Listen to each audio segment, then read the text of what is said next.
Magandang araw, ngayon nga po ibigay po natin ang magiging game schedule sa February 6, 2025 sa PVL All Filipino Conference 2025. At syempre ibigay natin ang preview ng game, ano-ano ang maghaharap at syempre sino kaya ang posibleng manalo. Kaya tune in lamang po kayo para mamayang gabi pagkatapos ng laro ay ating ibibigay ang latest team standings. Kaya bago ang lahat guys, nakikiusap po ako, please naman huwag niyong kalimutan mag-like, comment, subscribe, and pa-hit the notification bell para lagi po kayong updated sa aking mga bonggang video about sa volleyball dito sa Pilipinas. Karamihan kasi sa aking manonood hindi pa subscribe pa subscribe for more updates. Maraming salamat. Syempre ngayon ay unahin na po muna natin ang magiging game schedule sa February 6, 2025. Narito po.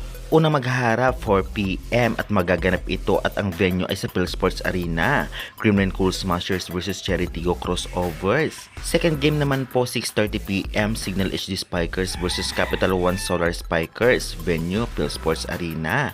At kung magtatanong kayo saan ito mapapanood po ninyo ito sa mga sumusunod. Sa cable meron po sa channel na One Sports or One Sports Plus. Minsan nagla-live sila, minsan hindi. Kaya check nyo na lang kung may cable kayo. Meron po sa dalawang application, Signal application at Pilipinas Live application. Ngunit may bayad, i-download nyo at mag-register at merong free. Kung kayo ay may internet sa inyong cellphone, search nyo lamang po sa Google pbl.ph live. 30 minutes late ngunit malinaw at buo yung video.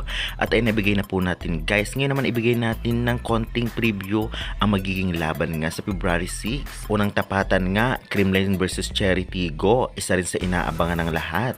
Dahil parehong malakas ang team na ito. Kahit marami ang nawala sa Cherry, ngunit malakas pa rin sila. Sa pangunguna nga ni Ara Galang, Robles at Adorador. At inaabangan rin ang tapatan tong si Risa Sato at ang kanyang dating team na Creamline. Syempre, aabangan din kung makapaglalaro pa nga ba si Alyssa Valdez. Dahil sa natamo nitong mini-injury ay abangan na lang po natin and good luck sa both team. Second game naman po Signal vs Capital One. Alam naman nating lahat na medyo dehado dito ang Capital One dahil malakas pa rin ang Signal ngayon kahit marami rin ang nawalang player sa kanila. Ganun pa man dapat ito paghandaan dahil malakas naman ang Capital One, especially ang setter at ang libero nito.